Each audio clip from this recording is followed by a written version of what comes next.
Don में publish हुए एक रीसेंट आर्टिकल के मुताबिक पाकिस्तान में इस वक्त 75% पाकिस्तानी ऐसे हैं जो कि किसी न किसी मेंटल हेल्थ इलनेस का शिकार हैं।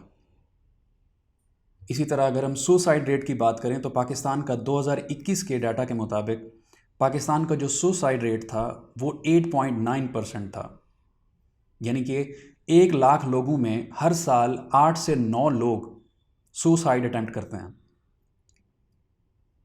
और अगर हम टोटल पॉपुलेशन के साथ इसका एग्रीगेट निकालें तो इसका मतलब है हर साल पाकिस्तानी जो सुसाइड अटेम्प्ट करते हैं वो 20 से 21 हज़ार लोग हैं। जहां पर होना तो ये चाहिए था कि इन अलार्मिंग फिगर्स को देखते हुए हमें सोच विचार करना चाहिए था, इसके ऊपर सीरियस इकदामात लिए जाने चाहिए थे बोथ गवर्नमेंट की तरफ से और लोगों की तरफ से। वहाँ अनफॉर्चुनेट सिचुएशन ये है कि हमें लोगों को बताना पड़ता है कि मेंटल हेल्थ भी कोई चीज़ होती है। उन्हें बताना पड़ता है कि जहाँ पर जैसी एक फ़िज़िकल एक हेल्थ होती है उस तरह एक मेंटल हेल्थ भी कोई चीज़ होती है।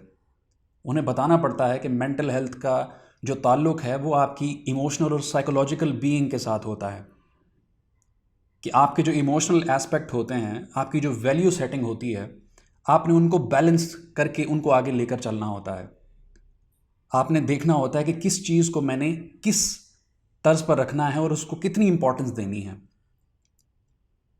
आपने देखना होता है कि किस चीज़ को आपने इग्नोर करना है, फेलियर को कैसे डील किया जाता है, क्रिटिसिज्म को किस तरह से डील किया जाता है, खौफ को किस तरह से डील किया जाता है, इसी तरह शक और डिज़ायर्स को किस तरह डील किया जाता है। आपकी ये इमोशनल बीइंग्स होती हैं। आपने स्पिरिचुअलिटी को क्या किस पर्सपेक्टिव के अंदर देखना है, आपने दुनिया को किस पर्सपेक्टिव के अंदर देखना है। ये सारी चीज़ें मिला जुला कर आपकी जो इमोशनल और साइकोलॉजिकल हेल्थ होती है उसको बॉल्स्टर करती हैं, उसको सपोर्ट करती हैं, और वहाँ से आपकी कमांड्स जाती हैं। देन फिर आप ये सारी ऑपरेट करते हो दुनिया के अंदर जो भी आप काम करते हो। अगर आपकी वो वैल्यू सेटिंग अगर ख़राब है तो इंसान बिल्कुल फारिग हो जाता है, किसी काम का नहीं रहता। अगर कुछ पहले तो कुछ लोगों को ये बात समझ ही नहीं आती। अगर कुछ लोगों को समझ भी आती है कि ओके एक इंसान जो है वो अब उससे वो कोई काम नहीं कर रहा, वो घर पर लेटा हुआ है, उसे कोई समझ नहीं आ रही कि उसकी ज़िंदगी में चल क्या रहा है, तो उनके पास पहला पहला यही आता है कि यार इसको किसी मौलवी साहब के पास ले जाओ, कोई दम दरूद कराओ, किसी पीर साहब के पास ले जाओ, इसका हाल शायद वहीं से आएगा। या फिर कहते हैं कि नमाज़ पढ़ो, कुरान पढ़ो, तुम्हें मतलब तुम ठीक हो जाओगे। वो बात बजा है कि स्पिरिचुअलिटी एक हद तक ये काम करती है कि आपको उससे सुकून मिलता है। आप अल्लाह ताला की तरफ रुजू करते हो, आप खुदा की तरफ रुजू करते हो, और वहाँ से आप अपनी सारी जितनी भी मिजरीज़ होती हैं, अपनी परेशानियाँ होती हैं, वो खुदा के ऊपर डाल देते हो। वो एक हद तक काम करती है, लेकिन वहीं पर आपको तदबीर भी करनी है। खुदा भी कहता है कि जब तक आप तदबीर अपने लिए कुछ नहीं करोगे तब तक मेरी सपोर्ट भी नहीं आएगी। आपको अपनी वेलबींग के ऊपर काम करना पड़ेगा, अपनी पर्सपेक्टिव्स को ठीक करना पड़ेगा, देन जाकर ये चीज़ आपकी सॉल्व होती है। और ये ऐसा नहीं होता कि सिर्फ कॉमन इंडिविजुअल के साथ होता है, बड़े बड़े कामयाब तरीन लोग इसका शिकार हुए हैं। अगर रीसेंट एग्जांपल्स देखें आपके जितने भी, अगर हम यही मान सकते हैं कि एक इंसान जितना स्ट्रांग होगा तो उसकी मेंटल जो बीइंग होगी वो भी बहुत स्ट्रांग होगी। ऐसी बात नहीं है।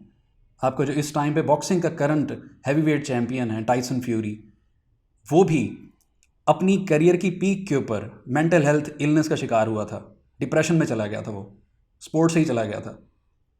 इसी तरह माइक टाइसन, आपकी लेडी डियाना, इस तरह के बड़े बड़े जो आपके नाम हैं वो मेंटल हेल्थ का शिकार होते हैं, मेंटल हेल्थ इलनेसेस का।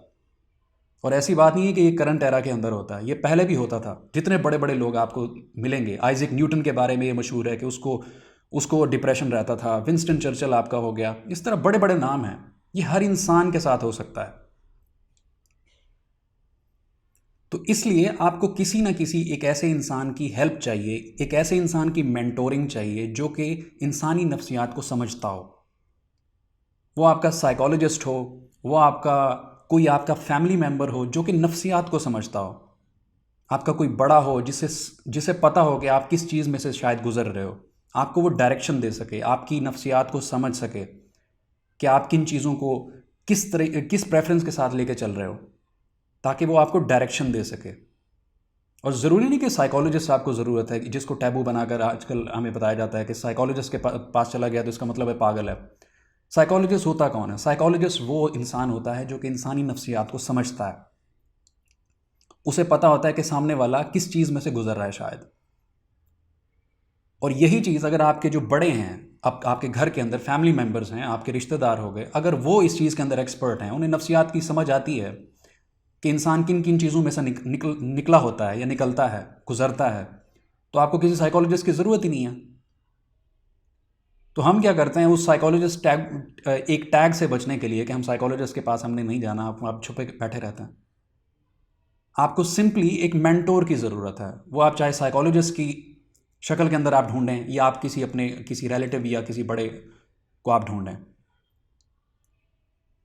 और वहीं पर एक तो अपने आप को संभालना इतना ज़्यादा मुश्किल है, अपने इमोशंस को संभालना, अपने आप को साथ लेकर चलना इतना ज़्यादा मुश्किल है। वहाँ पर हमारे मुल्क के हालात बड़े ख़राब हैं। तो साफ सी बात है, हमारी जो पब्लिक है वो साफ सी बात है मेंटल हेल्थ इश्यूज़ का शिकार होगी। ना आपके पास रोज़गार है, ना आपकी जो महंगाई है वो दिन ब दिन बढ़ती जा रही है। आपको कल का कोई नहीं पता कि आपके साथ होना क्या है। सियासी हालात आपके बिल्कुल ख़राब हैं, मुआशी मईशत आपके मुल्क की तबाह हुई हुई है। तो जिनका बस चल रहा है, जिनके पास थोड़ा बहुत पैसा है, वो तो मुल्क छोड़ के बाहर जा रहे हैं। अभी करंट पिछले 4 सालों के अंदर आपका जो ह्यूमन कैपिटल फ्लाइट आपके कंट्री के अंदर हुआ है, वो तकरीबन 2 मिलियन के करीब लोग आपके मुल्क को छोड़कर चले गए हैं, जिनके पास कैपेसिटी थी। और अभी रीसेंट रिपोर्ट के मुताबिक सिर्फ इसी साल तकरीबन 8 मिलियन लोग पाकिस्तान छोड़ के चले गए हैं। लेकिन जिनके पास कैपेसिटी नहीं है वो पाकिस्तान में रुल रहे हैं और वो इसी तरह रोज़ाना हालात फेस करते हैं, तो जिसकी वजह से वो बेचारे परेशान हैं। इसके अलावा टीवी और सोशल मीडिया जो है उसकी भी एज अ नेशन हमें आदत पड़ी हुई है। टीवी हमें रोज़ाना देखना है। हम इसको प्रिविलेज समझते हैं कि हमें न्यूज़ के बारे में बड़ा पता है। हमें ये बात समझ नहीं आती कि जो मीडिया होता है वो आपको इन्फॉर्मेशन नहीं बेच रहा होता, वो सिर्फ आपको सनसनी बेच रहा होता। इस तरह से डिज़ाइन पैकेजिंग आपको करके दी जाती है कि ये चीज़ बड़ी इंपॉर्टेंट है, सिर्फ अपनी टीआरपी बढ़ाने के लिए, आपको स्क्रीन से अटैच्ड रखने के लिए। इसके अलावा जो सोशल मीडिया है वो क्या करता है, यानी कि मेरे ख्याल में वो पुराने दिन बहुत ज़्यादा अच्छे होते थे कि जब लोगों के पास ये सारे टूल्स नहीं होते थे। लोगों को एक दूसरे का पता नहीं होता था कि कौन क्या खा रहा है, कौन क्या पहन रहा है, छुट्टियां कहाँ मनाने जा रहा है। लेकिन सोशल मीडिया ने क्या किया है कि उसने हमें दूसरों के घरों के अंदर झांकने का हमें मौका दे दिया। रोज़ाना हम देख रहे होते हैं फलाना बंदा कहाँ छुट्टियां मनाने जा रहा है, क्या खा रहा है, क्या पहन रहा है, मेरे पास तो ये चीज़ नहीं है, मेरे पास तो वो चीज़ नहीं है। तो एक कंपैरिजन का जो एटीट्यूड बिल्ड हो गया है उसकी वजह से भी लोग परेशान हैं। तो बात यही है कि इट्स टाइम कि हम मेंटल हेल्थ को रिकग्नाइज़ करें और इसकी इम्पोर्टेंस को जानें। और अगर कोई ऐसा इंसान है आपके रिश्तेदारों के अंदर, आपके फ्रेंड्स के अंदर, तो आप उसको सपोर्ट करें। अगर आप अपनी हैसियत के अंदर उसको सपोर्ट कर सकते हैं, अगर आप ख़ुद नफ्सियात को बेहतर जानते हैं, तो आप अपनी कैपेसिटी के अंदर उसकी हेल्प करें।